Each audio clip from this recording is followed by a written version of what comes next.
Every morning, just as the sun rose over the quiet streets of Los Angeles, Adam Schiff could be seen walking down the same narrow lane. Holding a cup of hot coffee in a small paper bag, he wasn't heading to a press event or a courtroom that day. Instead, he stopped outside a modest apartment building, where an old man sat by the steps waiting patiently. "Morning, Mr. Lewis," Adam would say with a gentle smile.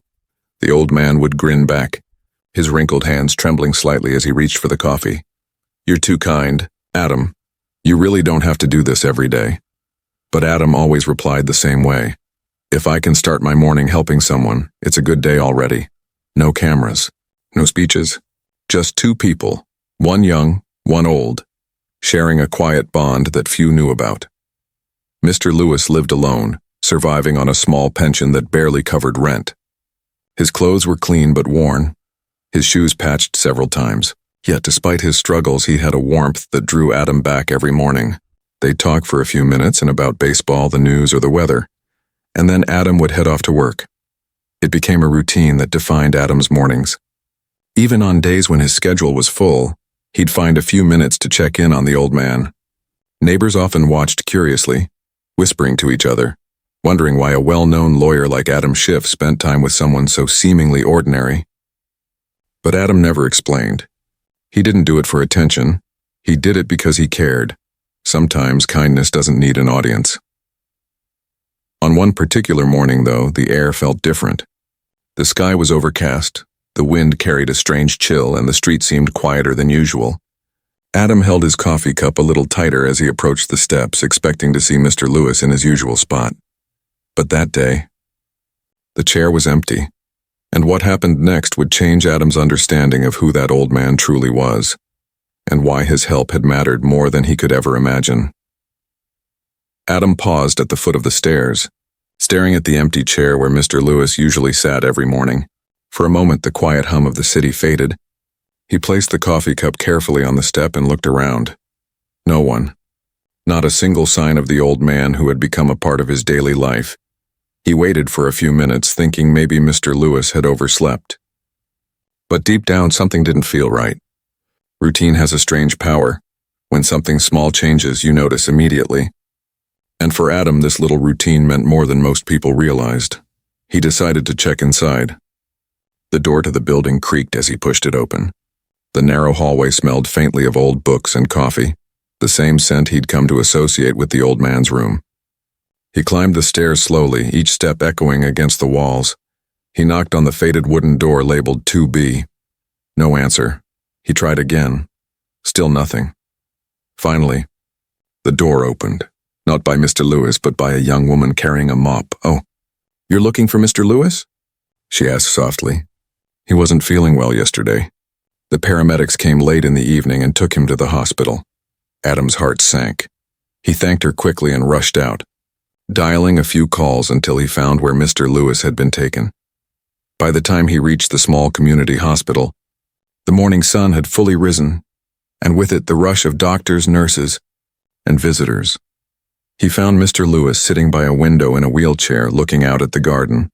His face looked pale, but when he saw Adam, he smiled faintly. "You didn't have to come all the way here," he said weakly. Adam smiled back. "You think I'd skip my morning routine?" "Not a chance." He pulled a chair beside him. For a few moments they didn't talk. They just sat there watching the sunlight filter through the window blinds. Finally, Adam asked, "Why didn't you tell me you were sick?" Mr. Lewis chuckled. "You've got a busy life, son. I didn't want to be another burden. Besides, I've lived a long one. Sometimes when you get to my age, you stop worrying about yourself and start being grateful for whoever still remembers you exist." Those words hit Adam harder than he expected. It reminded him of something his late father once told him. The greatest act of kindness is to make someone feel seen. Over the next few days, Adam visited the hospital every morning. He brought breakfast, shared stories, and listened to the old man's tales. Some funny, some heartbreaking. Mr. Lewis talked about a time when life was simpler, when he used to own a small store, and how he lost everything after a business partner betrayed him. He spoke of a son he hadn't seen in years, a son who left after an argument and never came back. "Maybe he's somewhere out there, doing fine," Mr. Lewis said quietly. but I'd give anything just to tell him I'm proud." Adam nodded, his throat tightening. He didn't have the right words, but he felt something shift inside him. This wasn't just about kindness anymore. It was about connection, about humanity. On his way out of the hospital, Adam stopped by a vending machine to grab coffee. As he waited, he scrolled through his phone and noticed a message from one of his colleagues. "Why are you always helping that old guy? You don't even know him," he smiled to himself. That was the point. You don't need to know someone to care. Before we continue, let me ask you, would you help a stranger every day if you knew nothing about their past? Let me know your thoughts in the comments, and tell me which country or city you're watching this from. As days turned into weeks, Mr. Lewis began to recover. He looked healthier, more cheerful, and even started teasing Adam again about his politician's schedule. But something about his eyes still seemed distant, as if he carried a secret too heavy to share.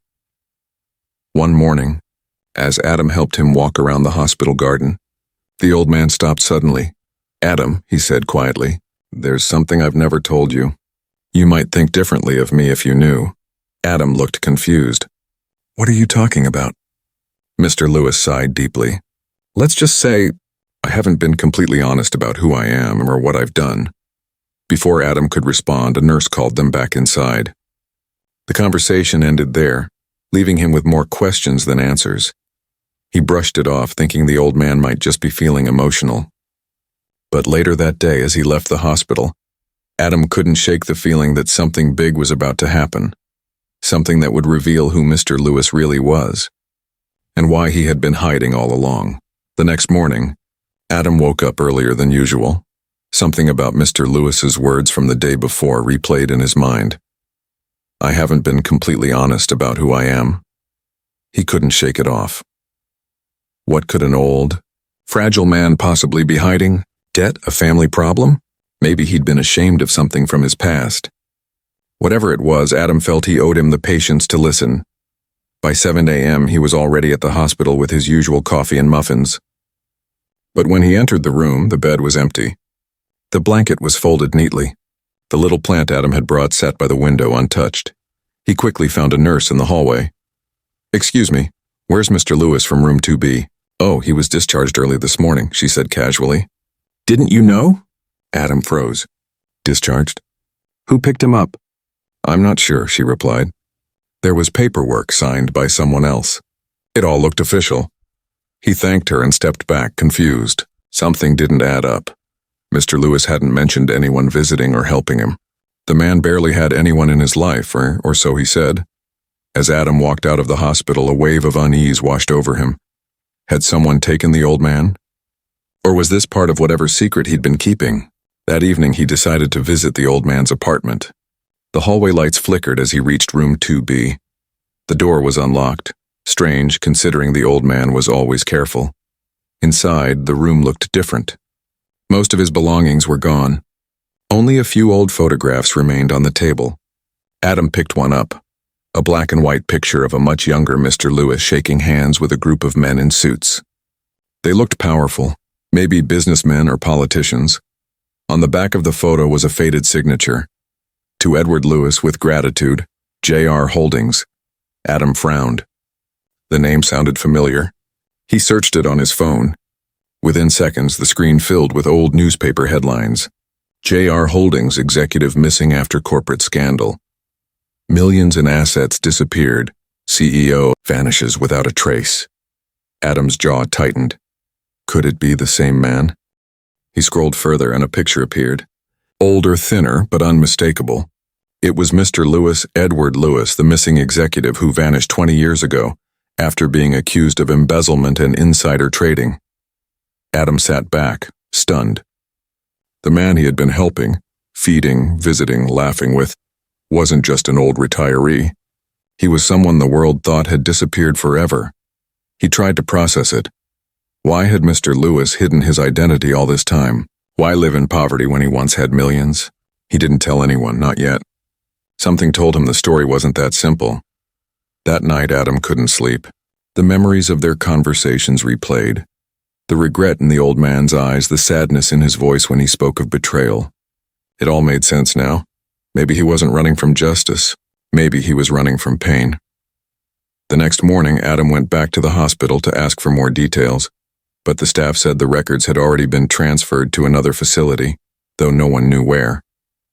It was as if Mr. Lewis had vanished again. Adam decided to wait outside the old apartment every morning, hoping the man would return. Days passed, nothing. Then, nearly a week later, as Adam was about to leave, a small envelope slid under his office door. It had no name, only his address handwritten on the front. Inside was a short note in shaky handwriting.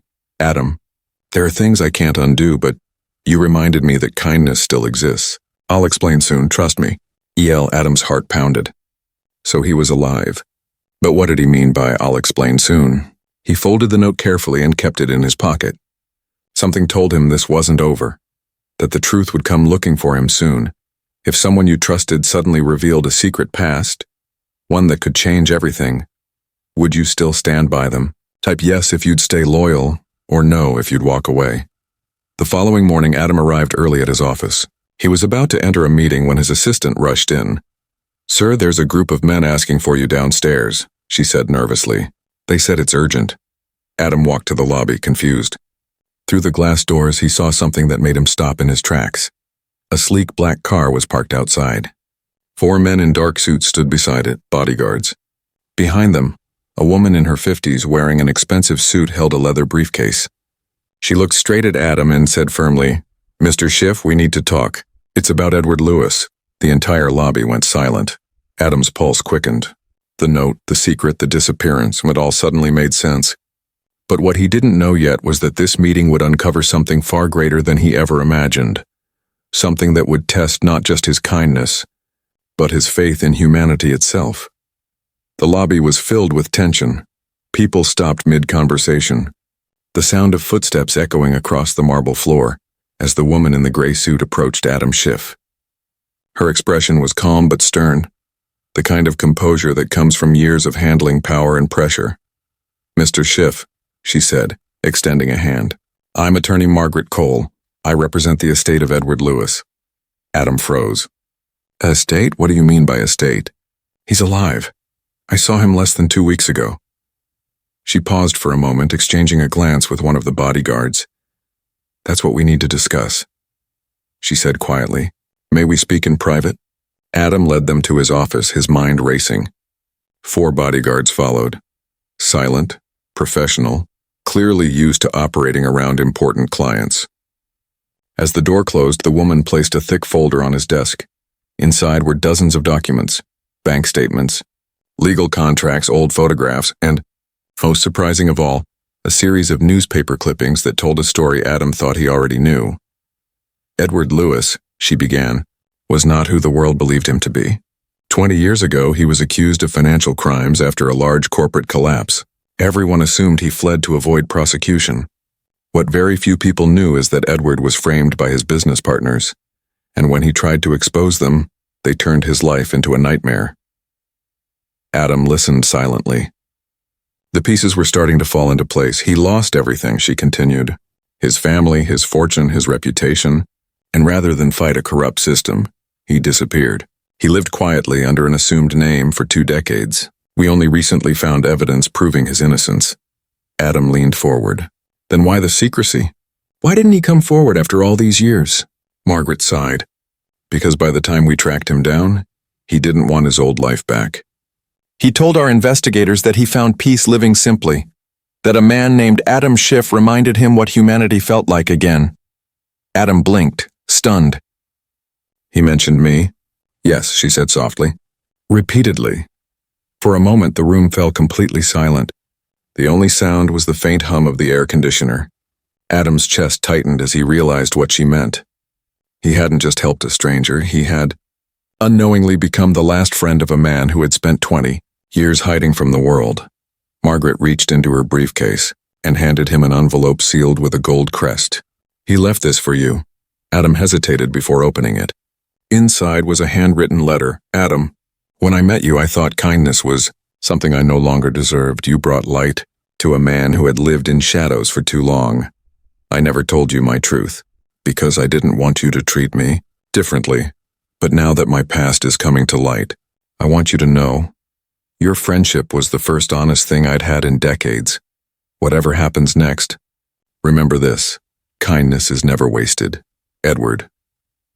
Adam read the letter twice, his hands trembling slightly. He looked up at Margaret. What happened to him?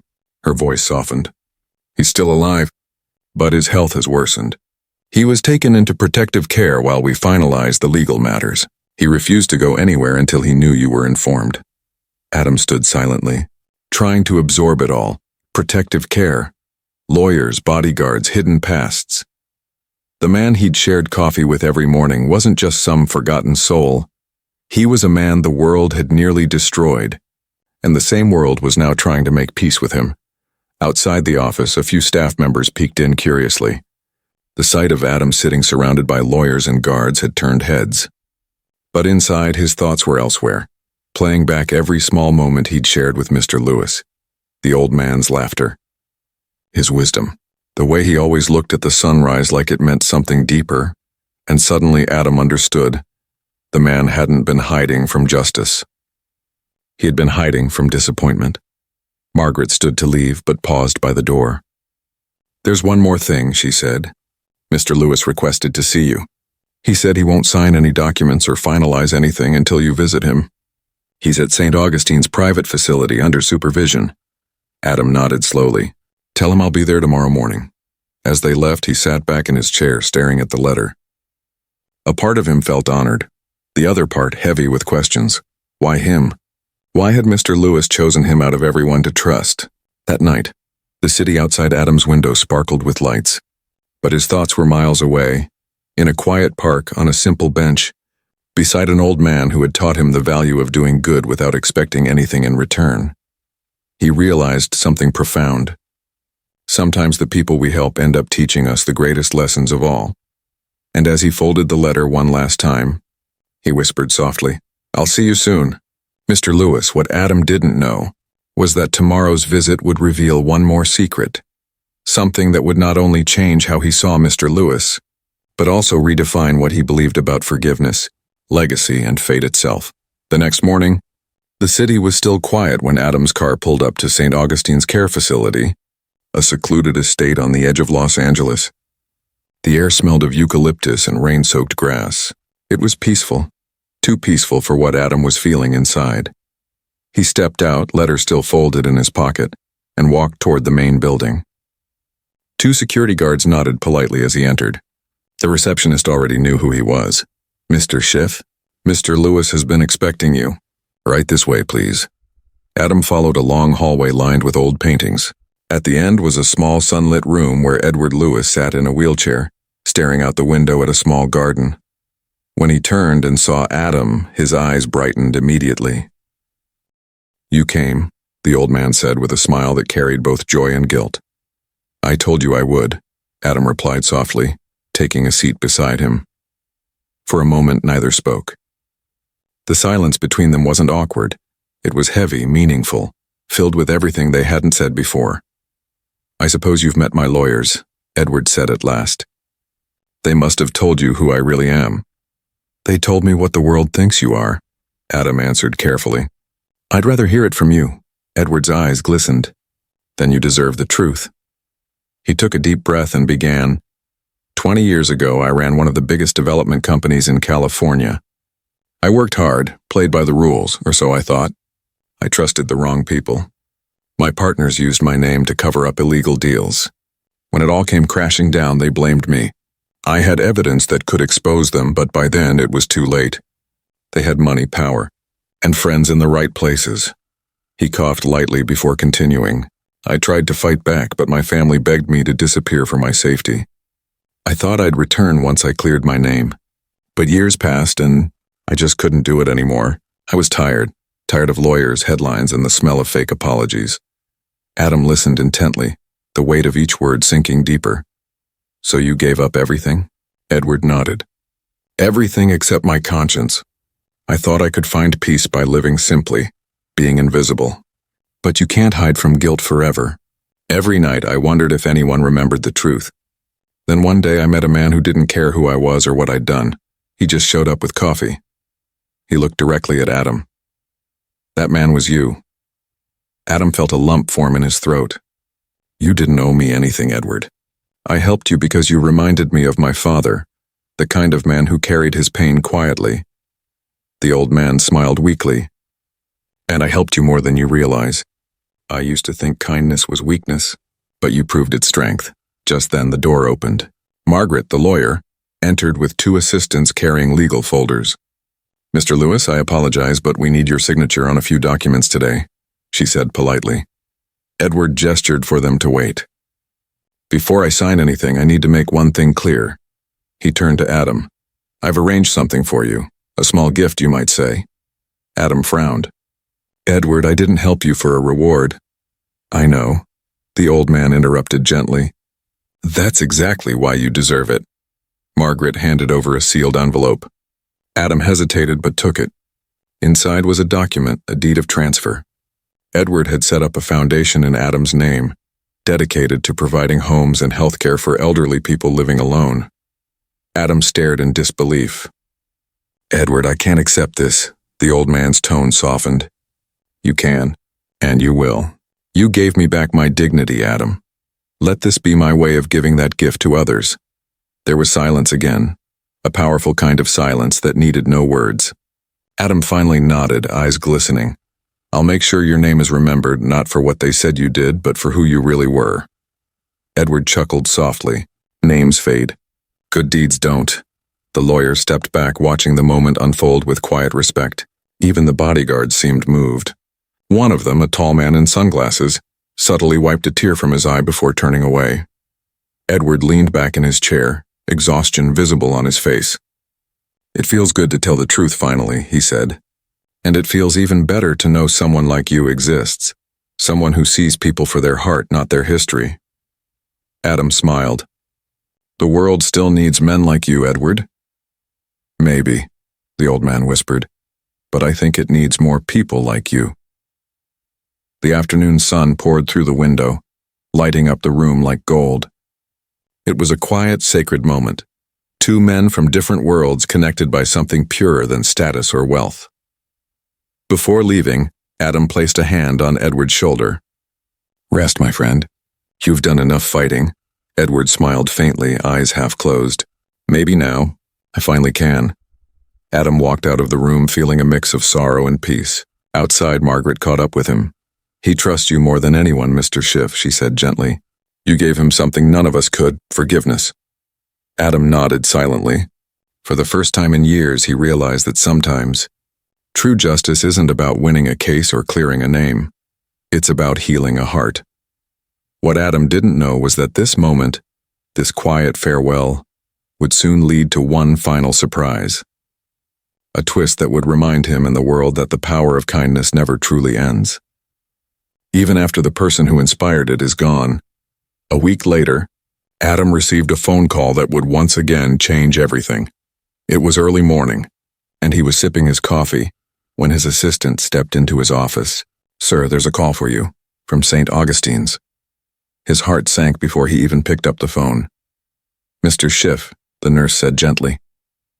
Mr. Lewis passed away peacefully last night.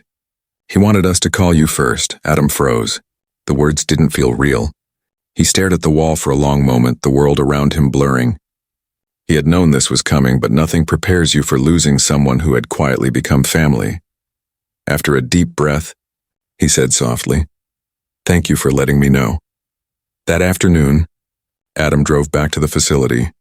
The room was quiet, sunlight streaming through the window, just like the day they'd first spoken there. On the bedside table was an envelope with his name written in Mr. Lewis's shaky handwriting. He opened it slowly. Inside was another letter. My dear friend, if you're reading this, it means I've finally found peace. Don't grieve too long. I've lived a full life, even with its mistakes. You reminded me that goodness still exists, even in a world that sometimes forgets it. By now, you'll have learned about the foundation I left in your care. But there's more. Enclosed with this letter is a document revealing the truth about the fraud I was blamed for. I trust you to decide what to do with it. I don't need justice anymore, but maybe others do. And one last thing. Thank you for being my friend when I had no one. That was worth more than all the wealth I ever lost. Edward. Adam pressed the letter against his chest, eyes glistening. He sat in silence. the kind that carries both pain and gratitude. When he finally stood to leave, Margaret, the lawyer, appeared at the door. Her voice was soft. "He asked us to deliver something else to you." She handed him a small wooden box. Inside lay a vintage pocket watch engraved with delicate lettering. "Time is the only thing we truly own. Use it to do good." Adam turned it over in his hands, overwhelmed. It was old, worn, and priceless, not because of its value, but because of what it symbolized.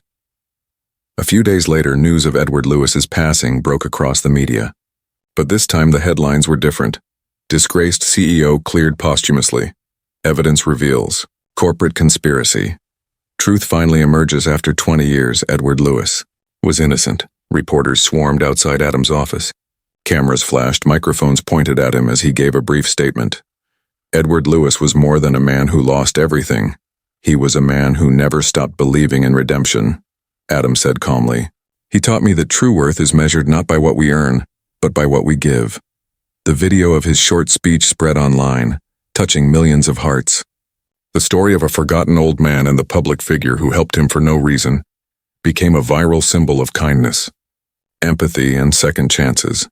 People began sending letters and donations to the Lewis Schiff Foundation, helping it grow faster than anyone expected. Within months, new homes were built for the elderly. Meals were served daily to those in need, and in every building funded by the foundation, a small plaque read, "Inspired by a friendship that proved kindness is never wasted." One evening, months later, Adam visited one of the newly opened centers.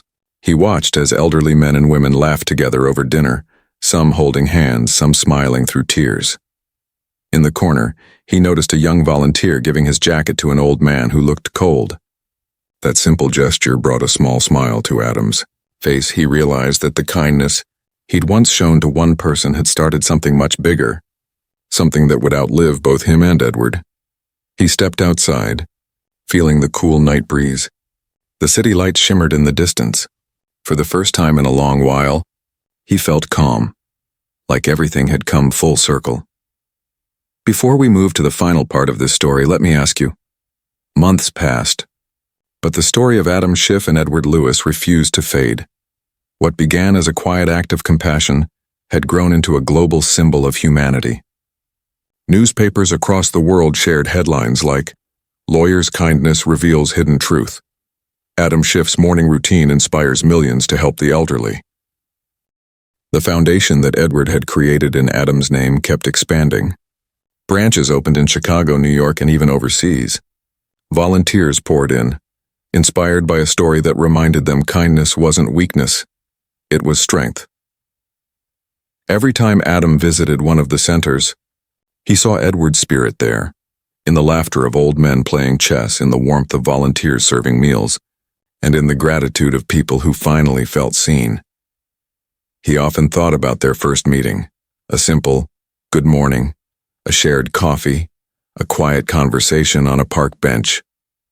Who could have known that something so small would lead to something so great? Sometimes the biggest changes start with the smallest moments. One evening, Adam was invited to speak at a global humanitarian conference. As he stepped up to the podium, the crowd rose in applause. Cameras flashed. Journalists waited for quotes, but Adam didn't talk about fame or success, or justice. He spoke about a chair on an old apartment step, about a man who'd been forgotten, and about how one cup of coffee changed 2 lives forever. His voice softened. Edward Lewis once told me that kindness is never wasted, and he was right. Because the moment you help someone, truly help them, you set off a chain reaction that never stops. The hall was silent. Even the camera seemed still. Adam looked across the crowd and added, "He taught me that sometimes the people we think we're saving end up saving us." A standing ovation followed, not just for Adam, but for the man whose legacy had outlived scandal, time, and pain. Later that night, Adam walked outside to the garden behind the conference center. The air was cool and the stars glowed softly above. He opened the pocket watch Edward had left him. It ticked gently, steady as ever. He smiled. "You were right, my friend," he whispered. "Time isn't about how long we live. It's about what we do with it." He placed the watch back in his pocket and looked up at the night sky, Somewhere he hoped Edward was smiling back, proud, free, and finally remembered for who he truly was. Do you think kindness should always be rewarded, or is doing good its own reward? Comment your thoughts below, and tell us what kindness means to you. A few days later, as Adam walked into his office, Margaret approached him again. "There's something you should know," she said with a faint smile. "Edward's final wish has just been fulfilled." She handed him a file. Inside was confirmation that Edward's name had been legally cleared, and all charges were erased from the record. Adam felt a wave of emotion, relief, pride, and something deeper. Peace. He walked to the window, looking out over the city. Somewhere out there, he imagined Edward smiling, finally free, not just from accusation, but from the weight of the world. That night, Adam opened the pocket watch again. He could almost hear Edward's voice. "Use it to do good," he whispered softly. "Don't worry, my friend. I will." The ticking of the watch filled the quiet room. It wasn't just time passing. It was a reminder that every second mattered, and every act of compassion left an echo that never truly faded. Months passed, but the story of Adam Schiff and Edward Lewis refused to fade. What began as a quiet act of compassion had grown into a global symbol of humanity. Newspapers across the world shared headlines like, "Lawyer's kindness reveals hidden truth." Adam Schiff's morning routine inspires millions to help the elderly. The foundation that Edward had created in Adam's name kept expanding. Branches opened in Chicago, New York, and even overseas. Volunteers poured in, inspired by a story that reminded them kindness wasn't weakness, it was strength. Every time Adam visited one of the centers, he saw Edward's spirit there, in the laughter of old men playing chess, in the warmth of volunteers serving meals, and in the gratitude of people who finally felt seen. He often thought about their first meeting, a simple "good morning," a shared coffee, a quiet conversation on a park bench. Who could have known that something so small would lead to something so great? Sometimes the biggest changes start with the smallest moments. One evening, Adam was invited to speak at a global humanitarian conference. As he stepped up to the podium, the crowd rose in applause. Cameras flashed. Journalists waited for quotes. But Adam didn't talk about fame or success, or justice. He spoke about a chair on an old apartment step, about a man who'd been forgotten, and about how one cup of coffee changed 2 lives forever. His voice softened.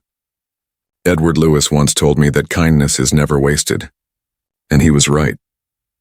Because the moment you help someone, truly help them, you set off a chain reaction that never stops. The hall was silent. Even the camera seemed still. Adam looked across the crowd and added, "He taught me that sometimes the people we think we're saving end up saving us." A standing ovation followed, not just for Adam, but for the man whose legacy had outlived scandal, time, and pain. Later that night, Adam walked outside to the garden behind the conference center. The air was cool and the stars glowed softly above. He opened the pocket watch Edward had left him. It ticked gently, steady as ever. He smiled. "You were right, my friend," he whispered. "Time isn't about how long we live. It's about what we do with it." He placed the watch back in his pocket and looked up at the night sky. Somewhere, he hoped, Edward was smiling back, proud, free, and finally remembered for who he truly was. If you believe that one act of kindness can change the world, type kindness in the comments, and don't forget to subscribe for more inspiring stories like this one. Stories that remind us that no matter who you are, where you're from, or what you've lost, it's never too late to do something good.